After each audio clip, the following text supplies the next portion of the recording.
सुंदर है मेरा ये रूप, और इस रूप में मेरी ये वेशभूषा, मेरा श्रृंगार, मेरे आभूषण तो और भी सुंदर है। माता ने कहा था ये रूप धारण कर मैं उनसे भेंट करने उनके निकट जा सकता हूँ। मुझे माँ के पास जाना चाहिए। अरे ओहो, अभी इन वस्त्रों के अभ्यस्त नहीं हूँ ना मैं, इसलिए इनमें मेरे पाँव फंस रहे हैं। अब बिना गिरे कैसे चलूँ मैं? ये उचित उपाय है।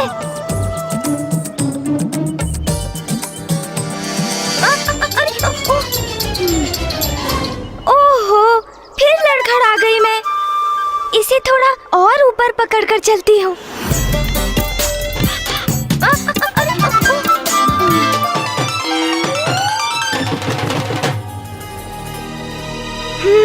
यही है ना वो अदृश्य बाधा।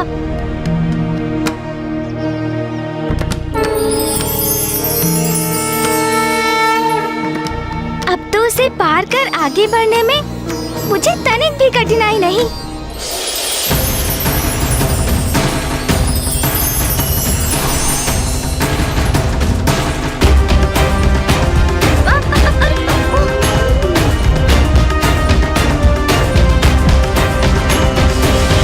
वैसे माँ का स्थान तो अति सुंदर है, किंतु मेरा ध्यान तो इस वस्त्र को संभालने में ही लगा है, और इसी कारण बार बार लड़खड़ा रही हूँ मैं। किंतु इस वस्त्र को संभालना ही होगा मुझे। ओहो, मुझे बहुत संभल कर आगे बढ़ना होगा।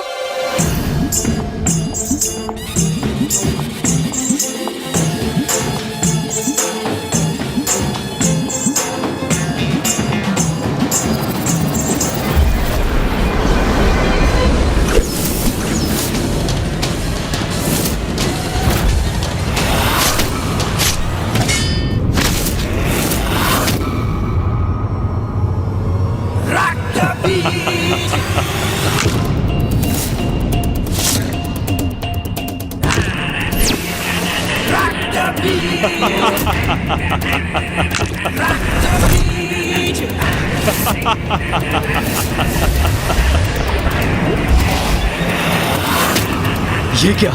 इसके रक्त से इसके अनेकों प्रतिरूप उत्पन्न हो गए।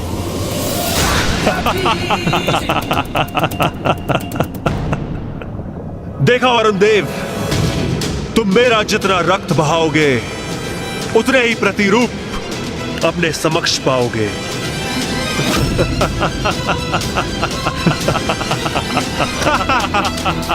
जाओ मेरे सैनिकों, इस देवता को धूल दूषित करो। या! या!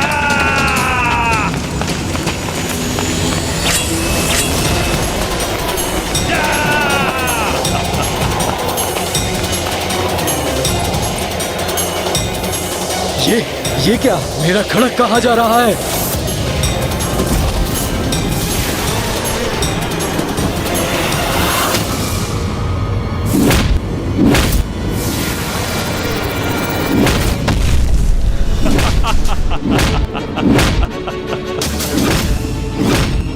ये तो धूम्रलोचन के सैनिक में परिवर्तित हो गए। कोई बात नहीं, इनके लिए मेरी शक्ति ही काफी है।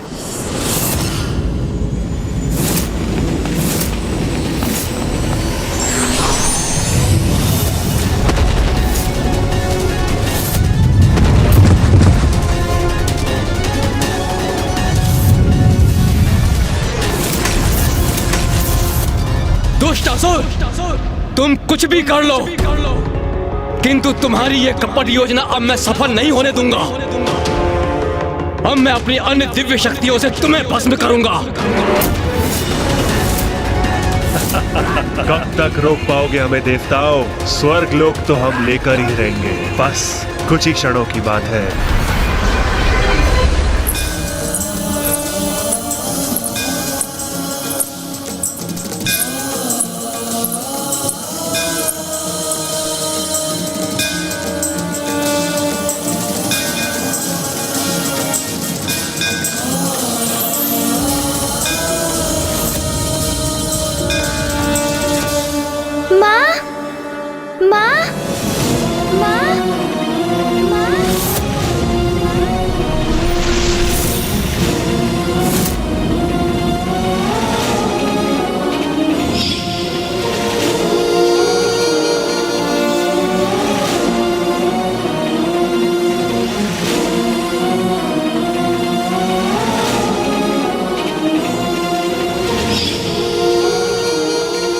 विनायकी।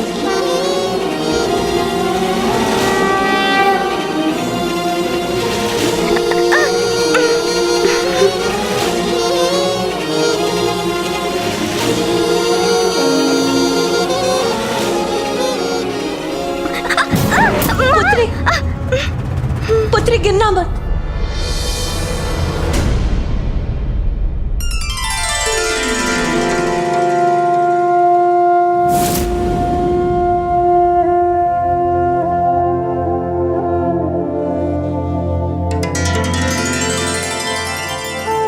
प्रणाम माँ। मेरे नेत्र कितने समय से आपके दर्शन के लिए लालायित थे माँ। मैं भी तुम्हें देखने के लिए ललायत थी, किंतु इस रूप में भी तुम अत्यंत आकर्षक और सुंदर लग रही हो पुत्री। इस रूप में भी पुत्र गणेश का कितना अपूर्व और मोहक सौंदर्य है।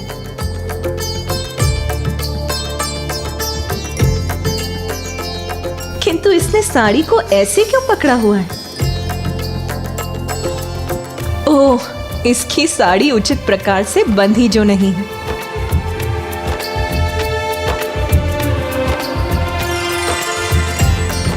बुद्धि का देवता मेरा पुत्र विघ्नहर्ता है, प्रथम पूज्य है, किंतु साड़ी धारण करना वो तो अभ्यास से ही आता है।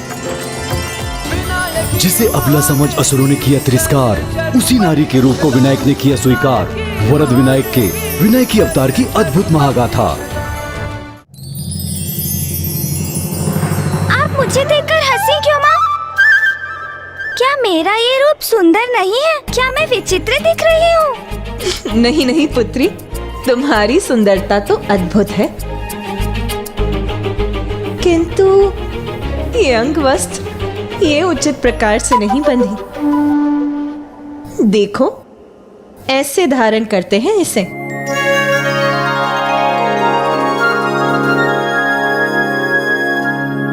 पुत्री, ये तो मेरा सौभाग्य है कि मैं तो अपनी पुत्री को प्रथम बार अंगवस्त्र धारण करना सिखा रही हूँ। ये पल एक माँ और पुत्री के जीवन का सबसे अमूल्य पल होता है। लंबोदरा स्थूलहलस्वा चतुर्भुज कृपायुधा मोदकं दशनमुपामे पशुं सूत्रं च दक्षिणे वनमाला शिरे तस्या वर्णहारावलम्बिनी आत्मपृष्ठसमारूढा सर्वाभरणमण्डिता विनायकी महादेवी गज जन्म परीक्षिता विनायकी महादेवी। लो, अब तुम्हें चलने में कोई कठिनाई नहीं होगी। पुत्री, तुम्हारा ये नारी अवतार अनुपम ही नहीं अद्वितीय भी है। तुम्हारे इस नारी रूप को जगत विनायकी के नाम से जानेगा। अब मैं समझी माँ कि आपको मामी जी को बुआ जी को तैयार होने में इतना समय क्यों लगता है। ये पायल, ये झुमकियाँ, ये वस्त्र, आभूषण और श्रृंगार समय अवश्य लेते हैं, किंतु कितने सुंदर भी तो लगते हैं ना। कितने भी सुंदर क्यों ना हो, किंतु मेरी पुत्री विनायकी से सुंदर नहीं हो सकते।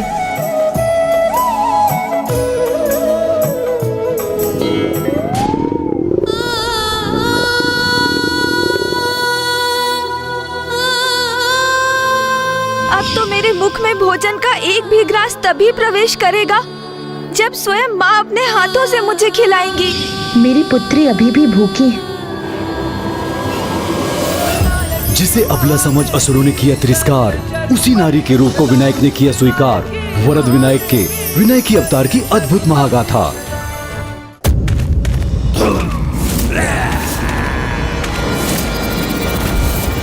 स्वर्ग लोक में आकर हम देवताओं को चुनौती देने की धृष्टता कर रहे हो तुम।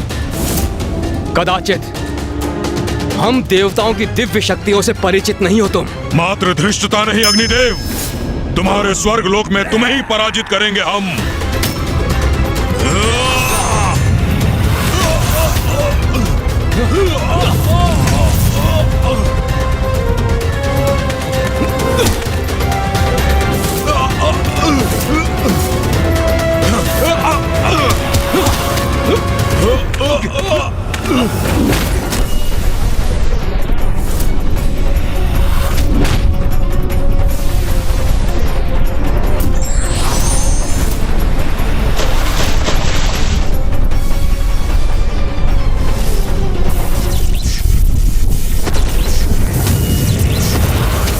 वायुदेव, हमारी विद्युत शक्ति का सामना नहीं कर सकोगे तुम।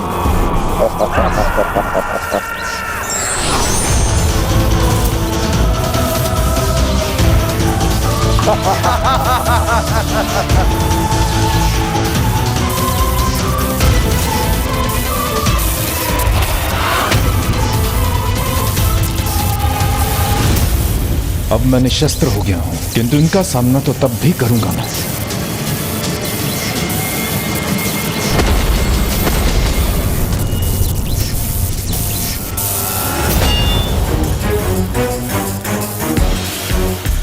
दुस्साहसी निशुम्भ, आज तुम्हें तुम्हारी उद्दंडता का दंड दूंगा मैं। मेरे प्रचंड बल और मेरे तेज का सामना नहीं कर पाओगे तुम।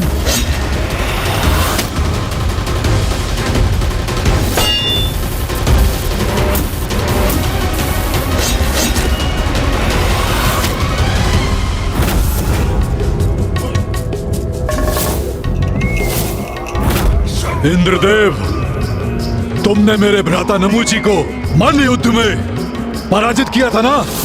यदि साहस है तो आओ और मुझे पराजित करके दिखाओ। आओ।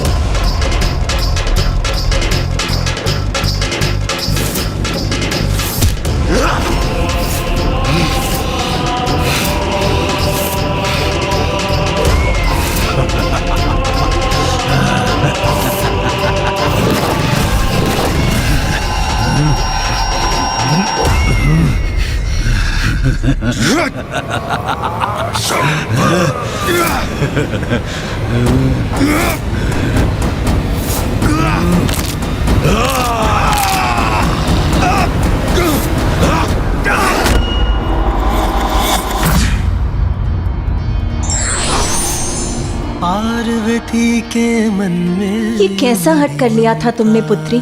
ऐसे भी कोई करता है क्या? तुम्हें ज्ञात भी है कितनी चिंतित हो गई थी मैं। तुम भोजन नहीं करोगे तो? पार्वती के मन में उमड़ी ममता, माँ की गोद में आए विघन हरता।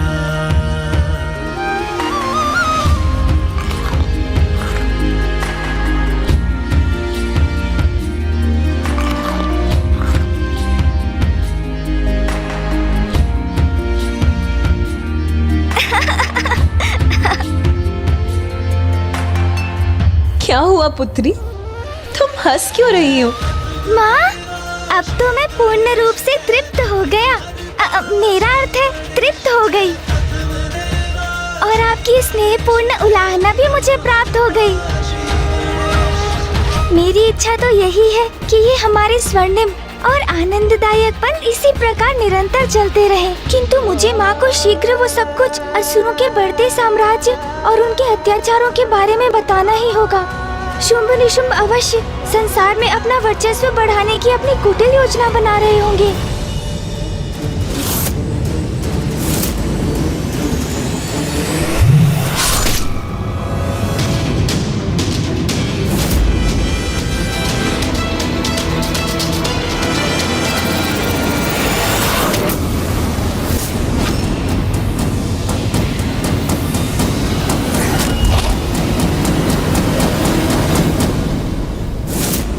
आओ मित्र देवराज, आओ लड़ो मुझसे, वार करो मुझ पर, आओ।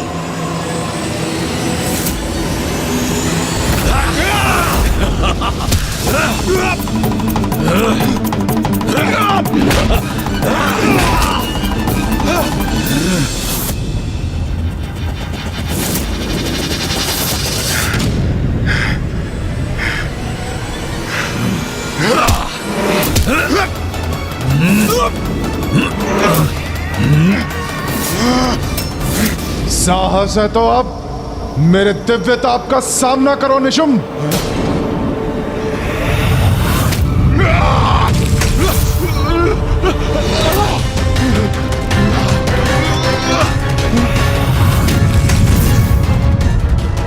मेरा क्रोध जागृत करके तुमने बहुत बड़ा संकट उत्पन्न कर लिया है निशुंभ। अब मेरा तेज ही मेरा शस्त्र बनकर तुम्हें पराजित करेगा।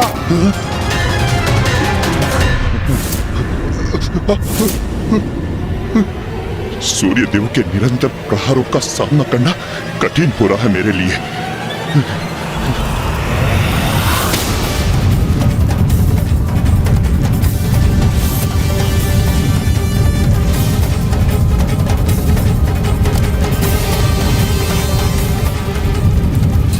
इसके बढ़ते तेज से मेरे नेत्र चौंधिया रहे हैं।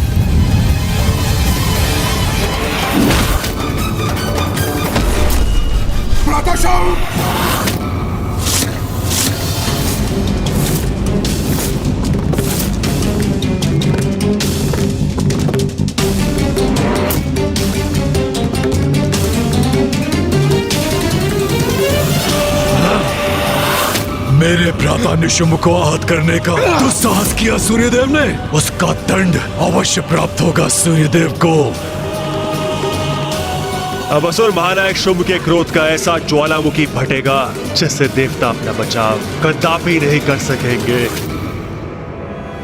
मुझे ज्ञात है शुंभ, तुम्हारे वरदान के कारण मैं तुम्हारा वध नहीं कर सकता, किंतु जैसे तुम्हारे अग्रज नमूची का वध किया था मैंने, वैसे ही तुम्हारा भी अंत करने का प्रयास तो कर ही सकता हूँ मैं। और यदि मैं उसमें असफल भी रहा तो आहत तो तुम्हें मैं अवश्य करूंगा।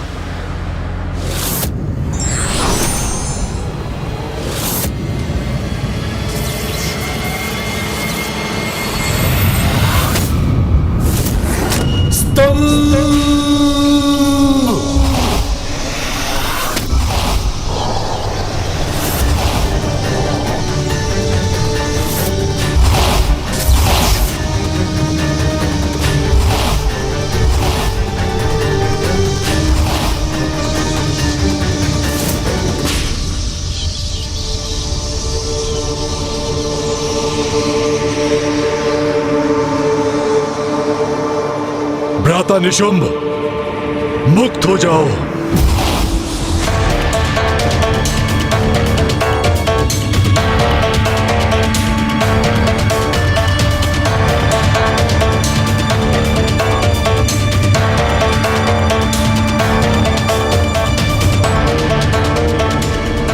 स्वर्ग होगा हमारा और वहां के बंदी होंगे ये देवता।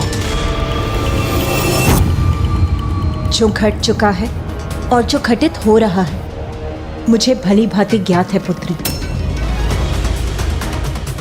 क्या आपको सब कुछ ज्ञात है माँ? हाँ पुत्री, शुंभ निशुंभ कैसा आतंक फैला रहे हैं वो मुझसे छिपा नहीं है। माँ, मैं और भैया यही समाचार आप तक पहुँचाने के लिए आपको ढूंढ रहे थे, क्योंकि हमारे अनुसार वो दोनों दुष्ट शुंभ और निशुंभ अवश्य स्वर्ग पर अपना अधिकार स्थापित करने के लिए किसी कुटिल योजना का निर्माण करेंगे और जिसे आप ही रोक सकती है माँ। इसलिए माँ, अब तो आप मेरे साथ लौट चलिए ना।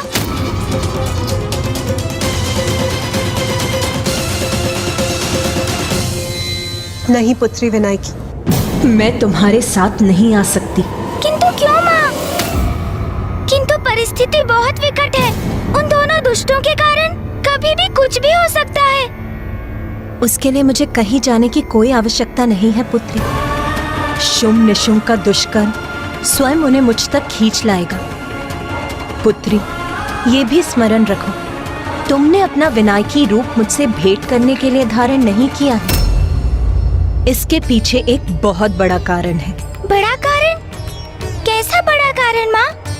अब समय आ गया है कि त्रिदेवों और देवताओं के भीतर निहित नारी शक्ति प्रत्यक्ष रूप में प्रकट हो और शुंभ के भीतर छिपी नारी शक्ति भी बाहर आने पर विवश हो जाए, जिससे शुंभ और निशुंभ का वध हो सके और संसार इन दुष्टों के आतंक, दुराचार और अत्याचार से मुक्त हो जाए। शुंभ निशुंभ का वध करने के लिए हमें अपनी नारी शक्ति को उजागर करना होगा। किंतु माँ, जब मैं असुरों को पराजित कर सकती हूँ, नर रूप में आपकी सहायता कर सकती हूँ, तो मुझे स्त्री रूप धारण करने की क्या आवश्यकता है ना?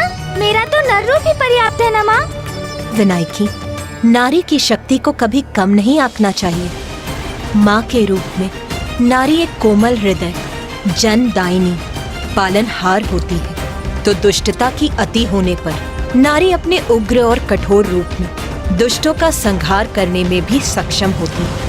किंतु माता, मैं अन्य देवताओं को कैसे विश्वास दिलाऊंगी कि उन्हें भी अपना नारी रूप धारण करना होगा?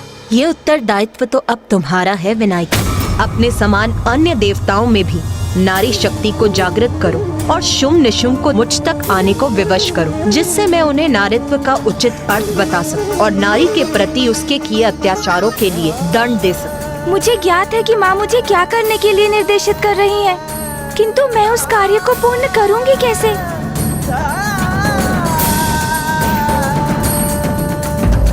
भैया, शीघ्र आप भी अपने नारी स्वरूप के साक्षात्कार होंगे और ऐसी योजना भी बनानी होगी जिससे शुंभ निशुंभ शीघ्र माँ तक आने के लिए विवश हो जाएं। पिछली बार तो गणेश ने तुम सबकी रक्षा कर दी थी, अब तुम्हें मुझसे कौन बचाएगा? अपने समान अन्य देवताओं में भी नारी शक्ति को जागृत करो। ये उत्तरदायित्व तो अब तुम्हारा है विनायकी। मुझे ज्ञात है कि माँ मुझे क्या करने के लिए निर्देशित कर रही है, किंतु मैं उस कार्य को पूर्ण करूँगी कैसे? तुम्हें यहाँ से लौटना चाहिए पुत्र।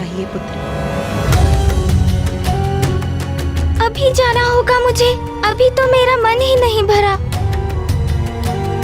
किंतु माँ का आदेश है तो उसका पालन तो करना ही होगा। प्रणाम माता।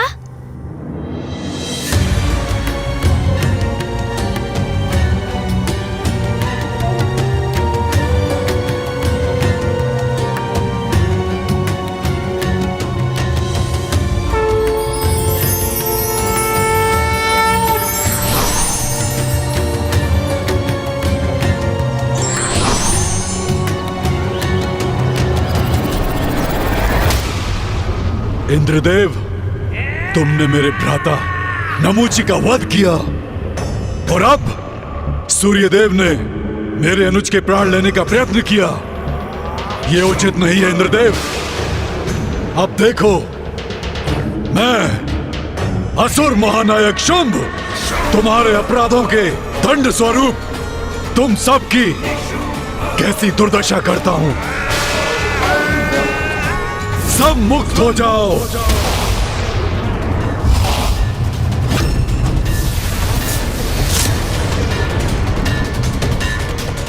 इसने हमें अपने स्तंभन से मुक्त क्यों किया? मैंने तुम्हें मुक्त अवश्य किया है इंद्रदेव, परंतु इससे प्रसन्न होने की कोई आवश्यकता नहीं।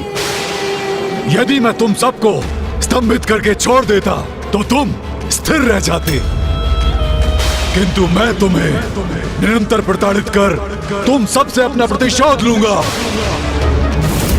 तुम सबको मैंने मुक्त किया है पुनः बंदी बनाने के लिए।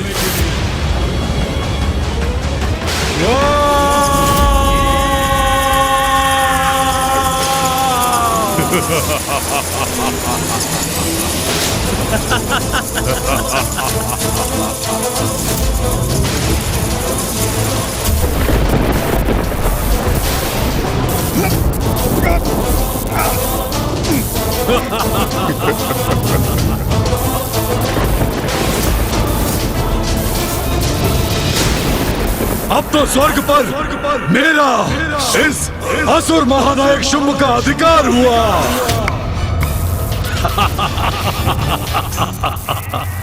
पिछली बार तो प्रथम पूज्य गणेश ने तुम सबकी रक्षा कर दी थी, अब कहाँ है वो?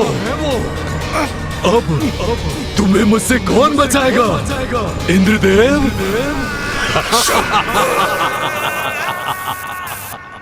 माँ, आपने मुझे अपने निकट आने की अनुमति दी, उसके लिए मैं आपकी कृतज्ञ हूँ। किंतु भैया की आपके दर्शन करने की इच्छा अपूर्ण रह गई माँ।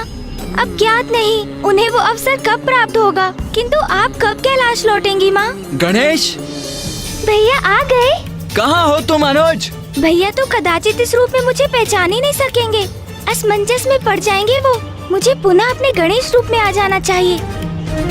अरे नहीं, यही तो उचित अवसर है। अब यदि विनायकी का रूप धारण किया ही है तो भैया से थोड़ा आमोद प्रमोद भी हो जाए, आनंद आ जाएगा। गणेश, गणेश कहाँ हो तुम?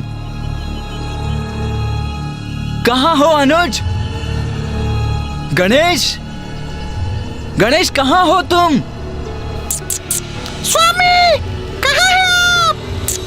अनुज कहाँ हो? गणेश, कहाँ हो अनुज?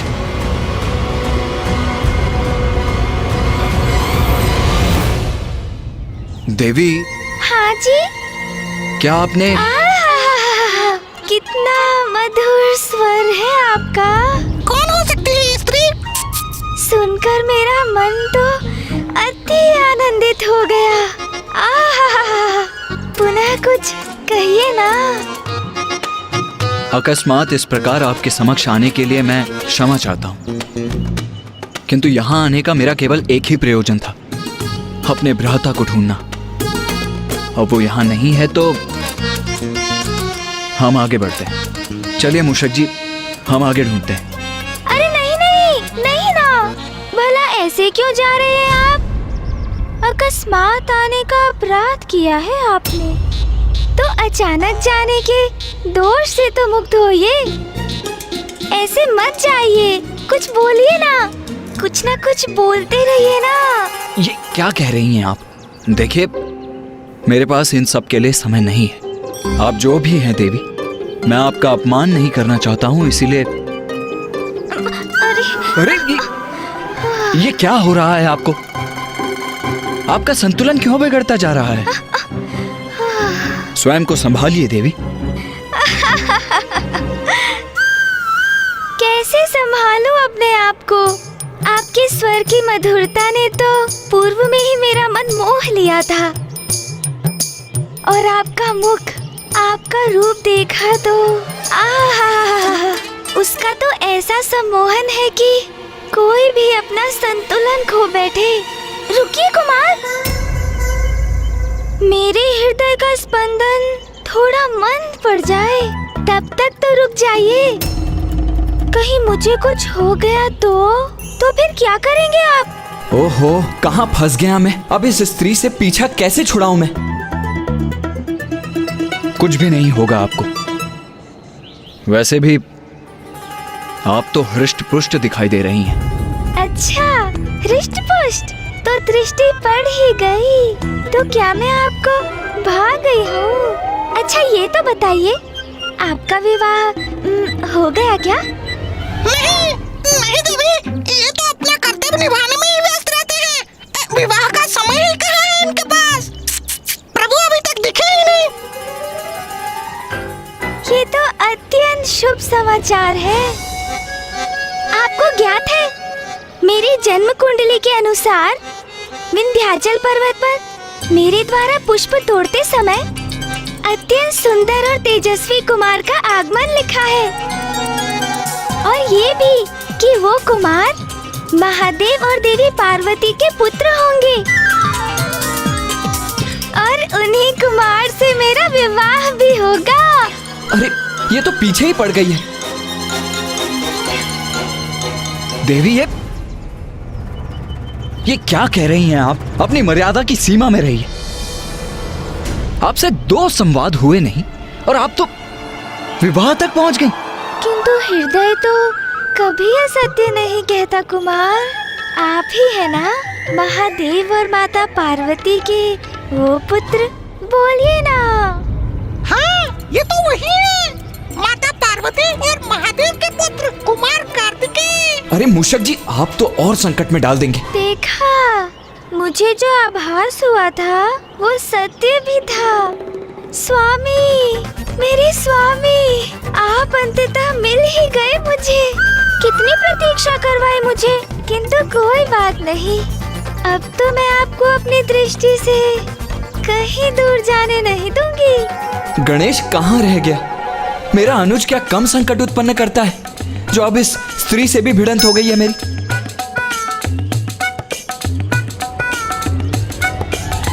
अरे ये कैसा अनर्गल प्रलाप कर रही हैं आप? मैं किसी का स्वामी नहीं हूँ और ना ही किसी का स्वामी बनने की कोई इच्छा रखता हूँ। नहीं नहीं स्वामी, ऐसा मत कहिए। नियति को कैसे नकार सकते हैं आप? आपको तो मुझसे विवाह करना ही होगा। देखिए तो सही, मैंने तो अपने मन में आपको अपना स्वामी ही मान लिया है। इतने वर्षों से आपको पाने के लिए ही तो यहाँ इस पर्वत पर पुष्प तोड़ने आती रही हूँ मैं। अब तो मेरा मनोरथ भी सिद्ध हो गया। अब मैं आपकी अर्धांगिनी हूँ स्वामी। यहाँ रुककर एक क्षण भी व्यर्थ नहीं करूंगा मैं। चलिए मूषक जी। जी कार्तिकेय जी। भैया आपको ऐसे नहीं जाने दूंगी मैं। अंततः प्राण छूटे उस स्त्री से किसी प्रकार पीछा छुड़ा के। रक्षा करो, कोई मेरी रक्षा करो, कोई मेरी रक्षा करो। ये तो उसी स्त्री का स्वर है। क्या संकट आया होगा उस पर? मूषक जी, हमें उनकी सहायता करनी चाहिए। चलिए। हाँ, चलिए कार्तिकेय जी। रक्षा करो, कोई मेरी रक्षा करो। इसे देखकर तो ये प्रतीत नहीं होता कि ये किसी संकट में है। फिर ये बचाओ बचाओ की चित्कार क्यों कर रही है? रक्षा करो, मेरी कोई रक्षा करो। क्या हुआ? सहायता की गुहार क्यों लगा रही थी आप? ओह, तो इसका तात्पर्य है आपको मेरी भी चिंता है। इसका अर्थ तो यही है आपको प्रेम है मुझसे। मुझे ज्ञात था स्वामी, मैं पुकारूंगी तो आप अवश्य आएंगे। किंतु मुझे क्षमा कर दीजिए स्वामी, मैं तो बस अपने इस विश्वास की पुष्टि कर रही थी। किंतु स्वामी, ये तो प्रमाणित हो गया कि आपके हृदय में मेरे लिए स्थान है। मुझे आपसे कोई प्रेम वेम नहीं है। मैं तो आपसे परिचित तक नहीं हूँ। मुझे रिझाने का व्यर्थ प्रयास कर रही हैं आप।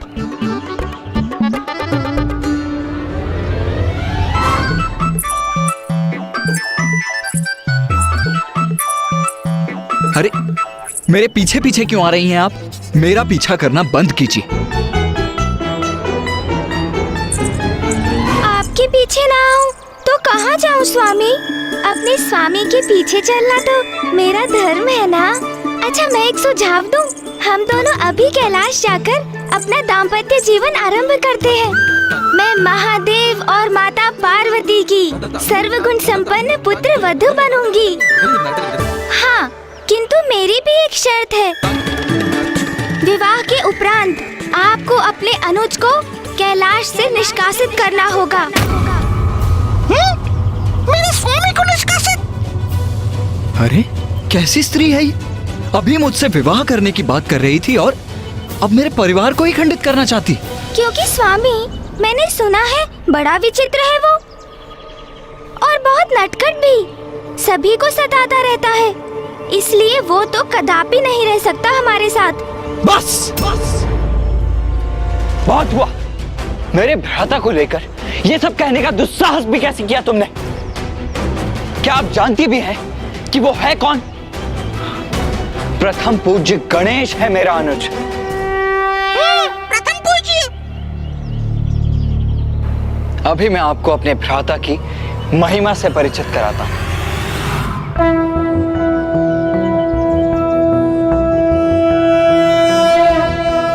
प्रणम्यं शिरसा देव गौरीपुत्रं विनायकं भक्तावासं स्मर नित्यं आयुः कामार्थसिद्धये।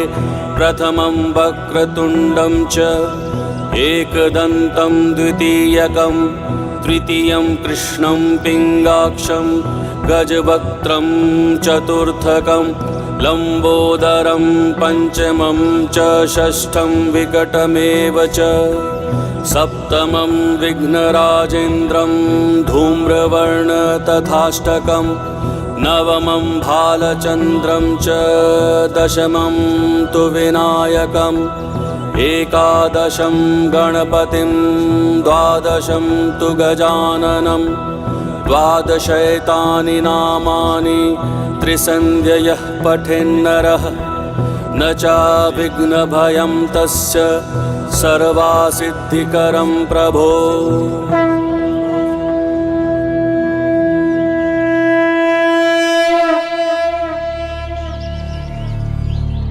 ऐसा है मेरा गणेश और ऐसी है उसकी महानता।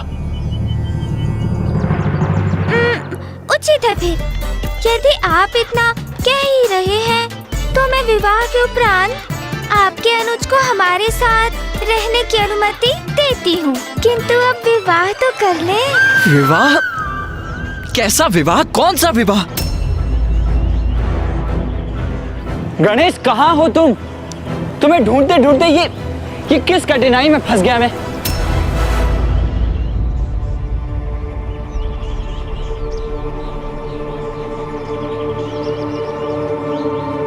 भैया, मेरे भैया।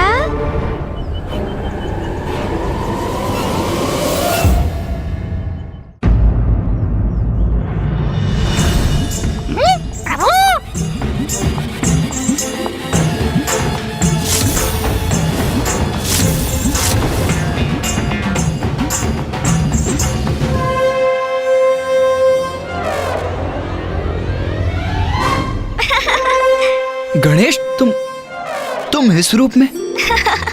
ये सब क्या है? तुम गणेश ही हो ना?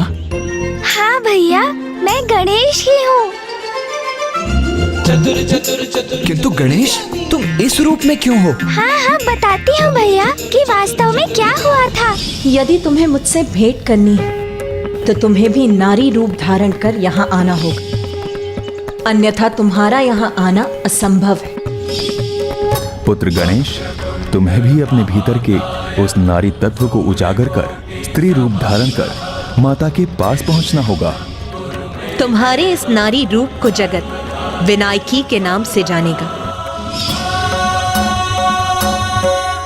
अद्भुत। आपके इस रूप के दर्शन पाकर मैं कृतार्थ हुआ प्रथम पूज्य गणेश जी।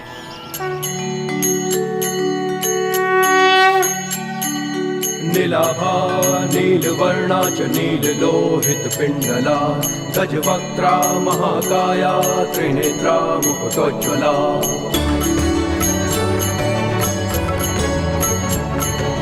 लंबोदरा स्थूलहलस्वा चतुर्भुज कृतायुधा मोदकं दशनमुपामे पशुं सूत्रं च दक्षिणे वनमाला शिरे तस्या वर्णहारावलम्बिनी आत्मपृष्ठ समारूढा सर्वाभरणमण्डिता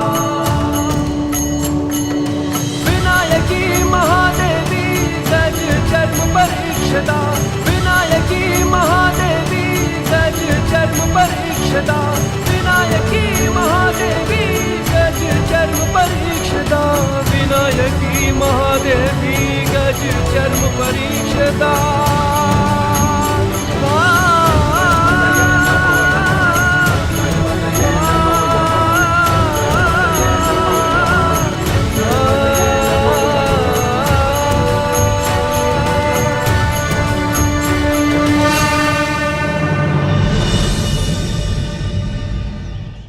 मैं घोषणा करता हूं कि संसार में जो भी गणेश के इस विनायकी रूप के दर्शन करेगा और उसकी पूजा करेगा, उसके सभी मनोरथ पूर्ण होंगे।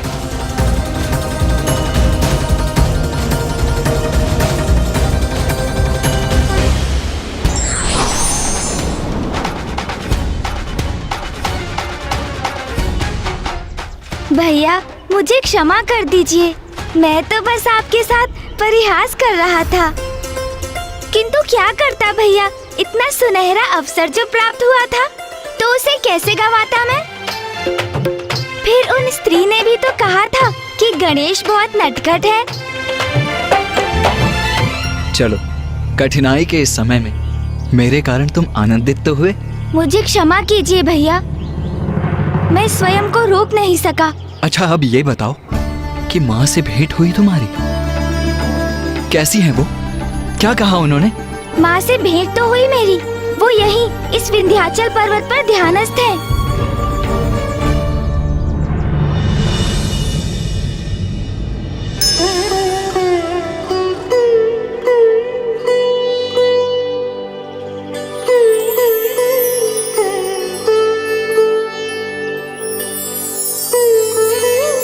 प्रणाम माता।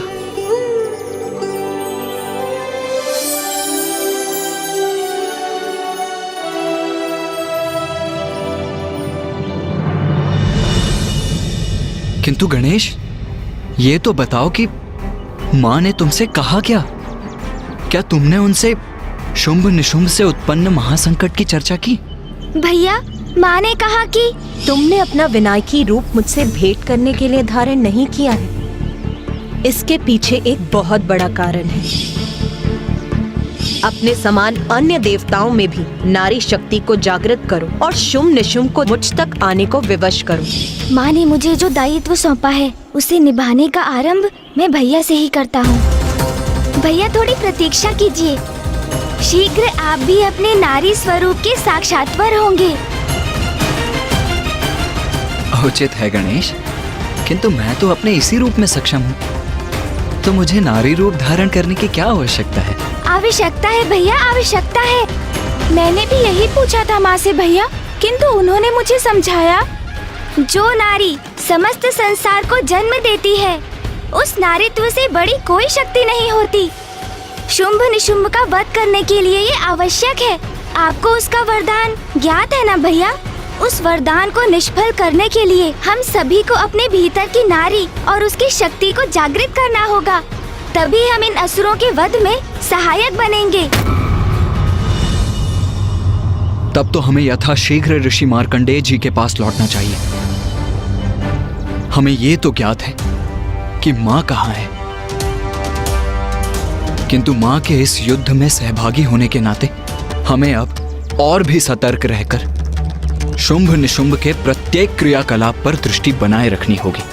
हाँ भैया, और ऐसी योजना भी बनानी होगी जिससे शुंभ निशुंभ शीघ्र माँ तक आने के लिए विवश हो जाएं।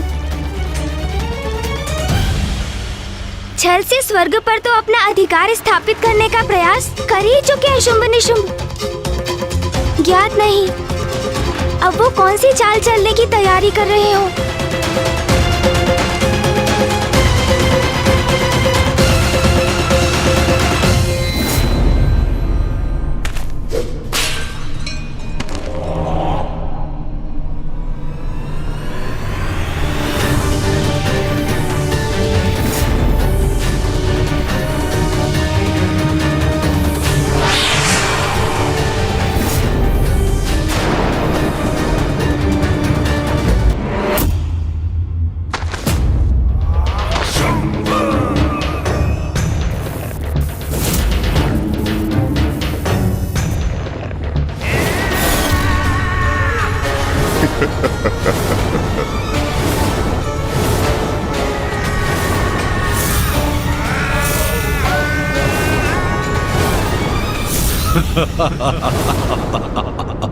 आज से ये आसन इंद्रासन नहीं, शुंभासन के नाम से जाना जाएगा। आज से देवराज भी मैं ही हूँ।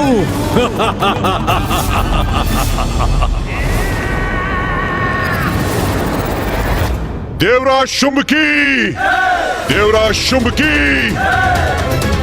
देवराज शुंभ की, देवराज शुंभ की। सबका सम्राट हूं मैं, छल से नहीं तो बल से सही। जो प्राप्त करना चाहता हूं उसे प्राप्त कर ही लेता हूं मैं।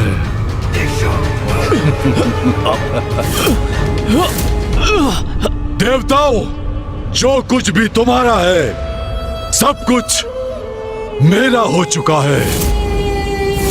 छीनकर किसी वस्तु को प्राप्त करने में जो परम आनंद मिलता है उसका वर्णन तो असंभव है ना?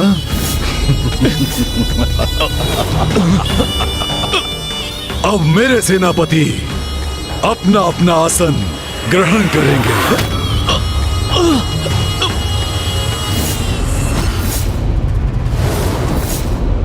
अब स्वर्ग मेरा, स्वर्ग की संपत्ति मेरी, तो अमृत भी मेरा ही हुआ ना?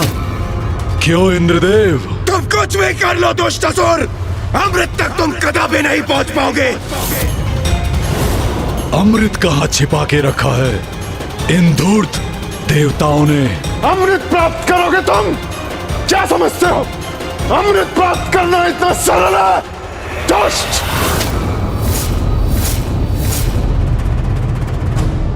रस्सी चल गई पर बल नहीं गया।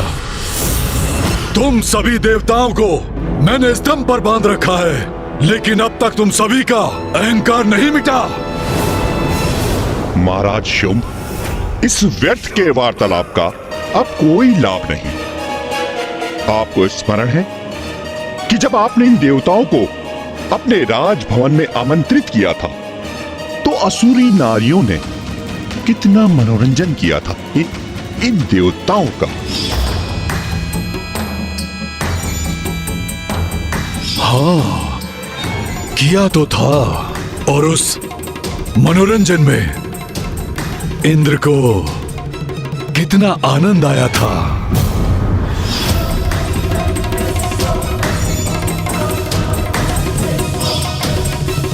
अब हम स्वर्ग में हैं, इसलिए उचित नहीं होगा देवराज कि स्वर्ग की नारियां भी हमारे नवीन महाराज के लिए नृत्य गायन का आयोजन करें।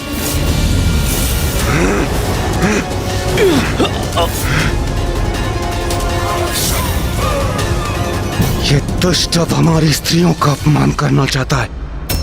वाह भ्राता निशुंभ, तुम्हारा ये उत्तम सुझाव है। स्वर्ग की देवियों का भी उनके नवीन महाराज के प्रति कोई दायित्व है।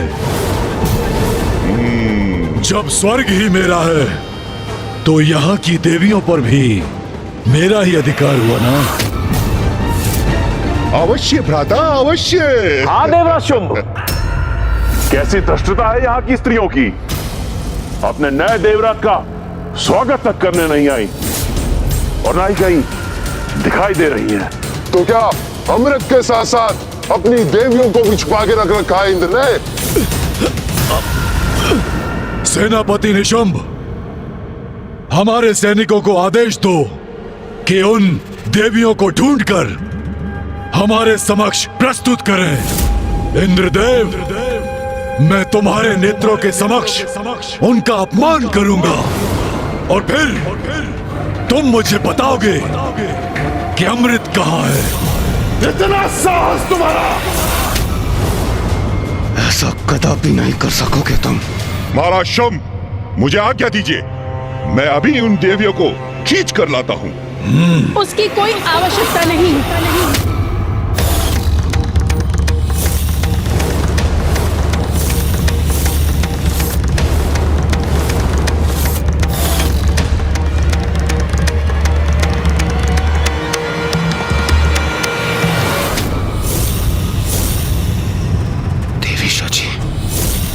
देवी सची, देवी सची यहाँ क्यों आ गई? देवी सची!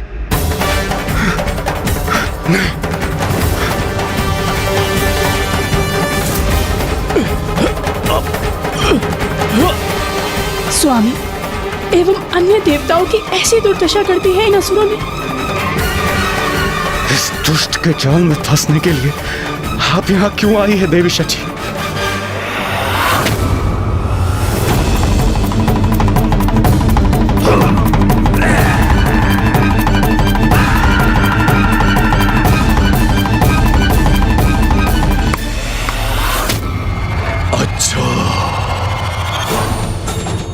तो ये है इंद्रदेव की पत्नी सची। इंद्रदेव, आपने बताया नहीं आपकी पत्नी अद्भुत सुंदरी है। अद्भुत, अद्भुत। यदि इसके पूर्व मुझे ज्ञात होता तो मैं इन्हें अपनी राज्यसभा में अवश्य आमंत्रित करता। हाँ देवराज, इतनी सुंदर स्त्री के आगमन से तो हमारी राज्यसभा की शोभा और बढ़ जाती।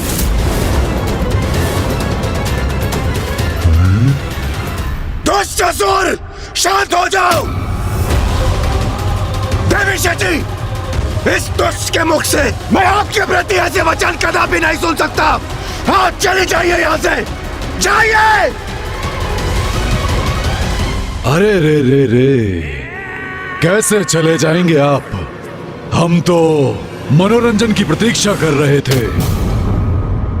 हमारा मनोरंजन तो आपके रूप में प्रविष्ट हुआ है, तो हम आपको कैसे जाने देंगे?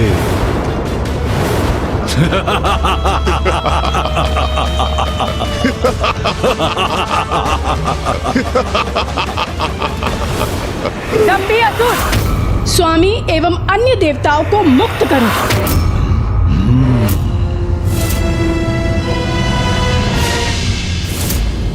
अवश्य करूंगा, अभी और इसी क्षण करूंगा, परंतु उसके लिए तुम्हें मेरा बंदी बनना होगा। निर्लज्ज दुष्ट, धृष्टता की भी सीमा होती है। मुझे मुक्त करके देख, फिर मैं तुझे कैसा पाठ सिखाता हूँ। इंद्रदेव, अपने स्वर नीचे करो। अब तुम देवराज नहीं रहे, मात्र तुच्छ हमारे बंदी हो। ए सची, मैं तुच्छ नारियों से विवाद में नहीं पड़ता। जाओ और जिन देवियों को तुमने छुपा के रखा है ना, मेरे सामने लेकर आओ। चलो जाओ यहां से।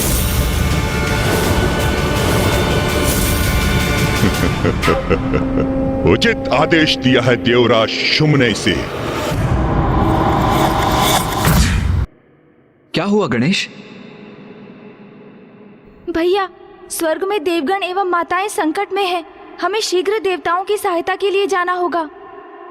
मात्र देवगण ही नहीं, उसके पूर्व हमें माताओं की भी रक्षा करनी होगी अनुज। भैया, माताओं की चिंता ना करें, क्योंकि जब स्त्री शक्ति जागृत होती है तो कोई असुर उसके समक्ष टिक नहीं सकता।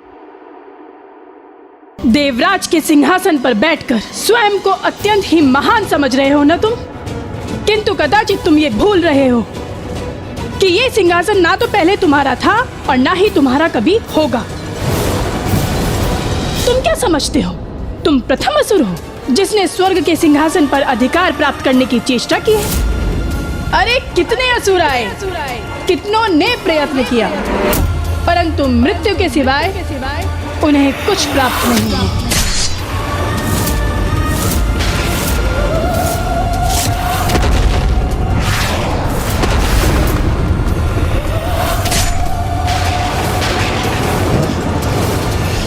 अपने पूर्वजों से कुछ नहीं सीखा क्या तुम असुरों ने?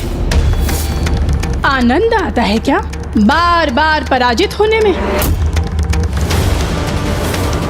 कितनी बार पराजय हुई तुम्हारी, किंतु समझ में नहीं आया तुम्हें कि स्वर्ग पर तुम कभी अपना अधिकार स्थापित नहीं कर सकोगे। अपने इन विचित्र सेनापतियों के साथ अपनी शक्तियों का दुरुपयोग कर यहाँ आ तो गए हो, किंतु सत्य है विनाश काले विपरीत बुद्धि। अनेकों बार देख चुके हैं हम, क्योंकि जब तुम्हारा अंत पुकारता है तो तुम असुर इसी प्रकार स्वर्ग लोग आ जाते हो। अब तुम सभी का अंत समय आ गया है। माँ महाशक्ति तुमसे इस प्रकार का व्यवहार करा रही है ताकि वो यहाँ आकर तुम सभी का वध कर सके।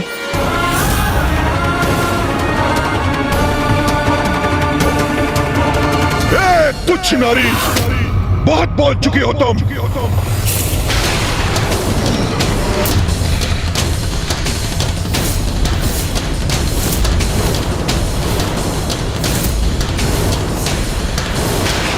बहुत कहा, अभी तो मात्र आरंभ है।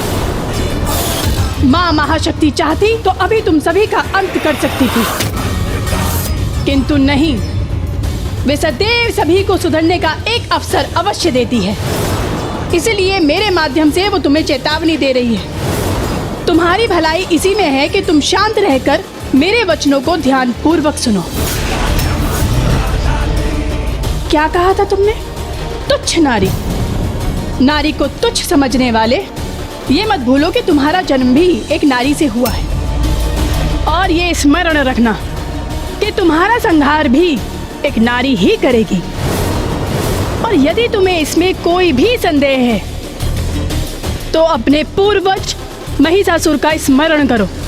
कि किस प्रकार जगत जननी ने उस महिषासुर का भयंकर वध किया था।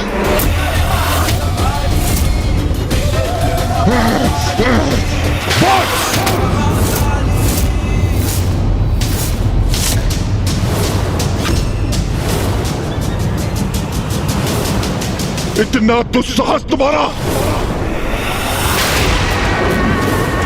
हे नारी, इस अनर्गल प्रलाप से मेरा समय व्यर्थ मत करो। मैं यहाँ तुम्हारा प्रवचन सुनने नहीं आया हूँ।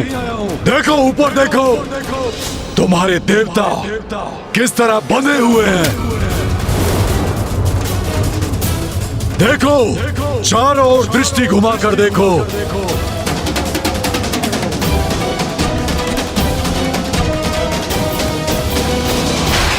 यहाँ का राजा मैं हूँ।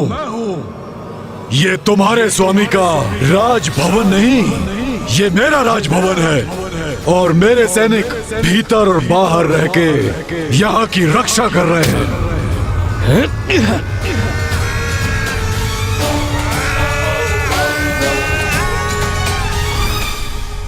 अब मैं हूँ देवराज, किंतु तुम चिंता मत करो। देवरानी के पद पर तुम ही स्थित रहोगी।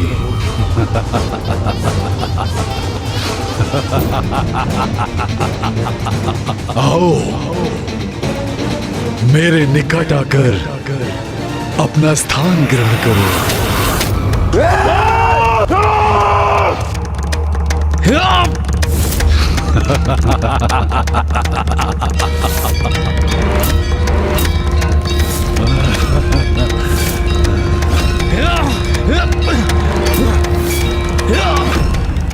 वाह वाह, बड़ी सौभाग्यवती है देवी शची। इतना कुछ होने के बाद भी महाराज शुंभ ने अपने निकट बैठने की अनुमति दी है आपको। अरे जाइए देवी, अपना स्थान ग्रहण कीजिए, जाइए।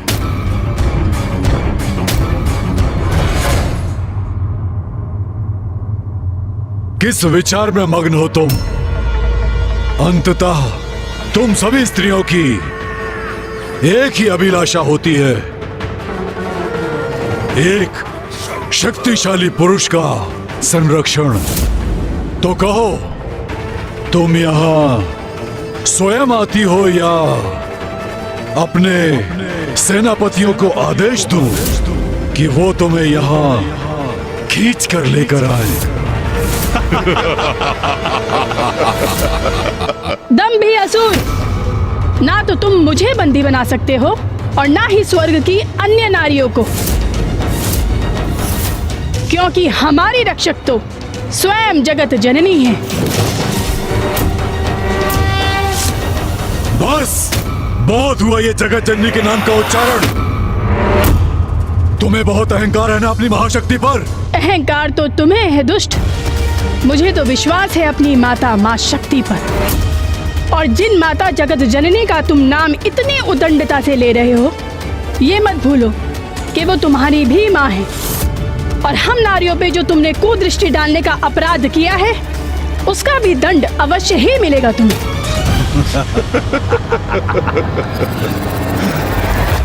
तो क्या करूं मैं?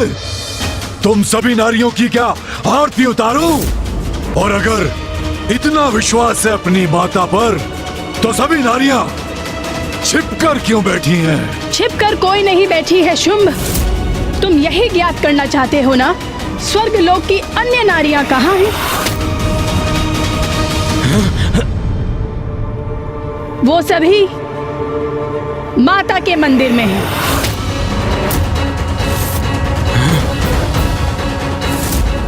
देवी शची, ये क्यों बता रही हैं आप इस दुष्ट को? नारी को तुच्छ समझने वाले, मैं नारी होकर तुझे चुनौती देती हूँ। स्वर्ग की किसी भी स्त्री को तू स्पर्श नहीं कर पाएगा, क्योंकि मुझे विश्वास है अपनी माता पर। माता हमारी रक्षा अवश्य करेंगी। यदि साहस है तो हमें बंदी बनाकर दिखाओ शुंभ।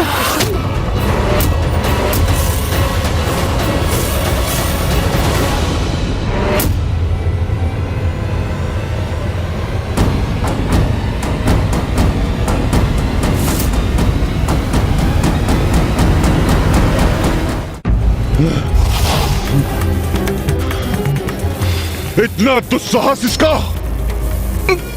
मारा शुम को चुनौती देकर जा रही है। रुक जा निशुम।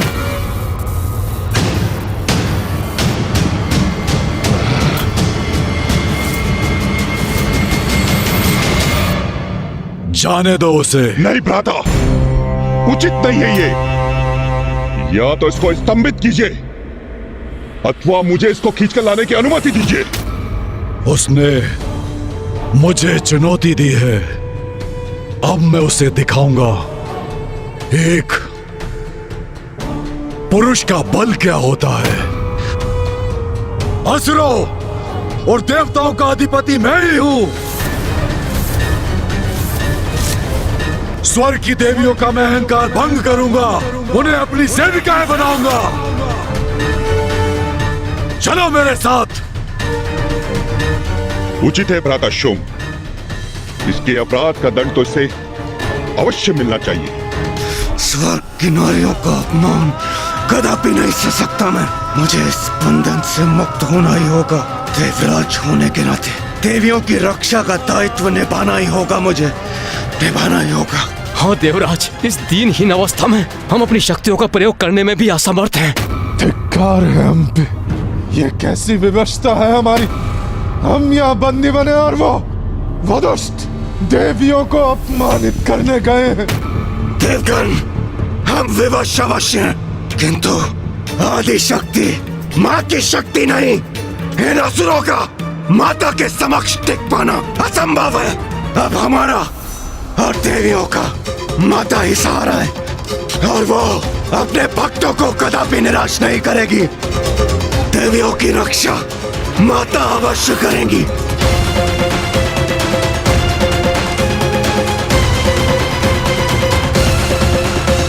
या देवी सर्वभूतेषु शक्ति रूपेण संस्थिता नमस्तस्यै नमस्तस्यै नमस्तस्यै नमो नमः। माता, हे देवी शक्ति, आप देवी शची और अन्य सभी देवियों की रक्षा कीजिए। हम पर कृपा कीजिए माता, दया कीजिए हम पर।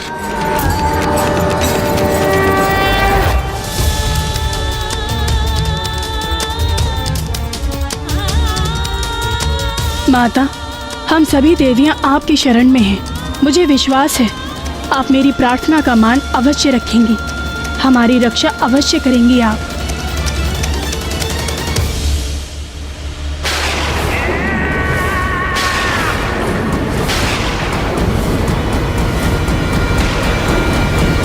अभी ज्ञात हो जाएगा कि स्वर्ग की देवियां कहां छुपी हुई हैं।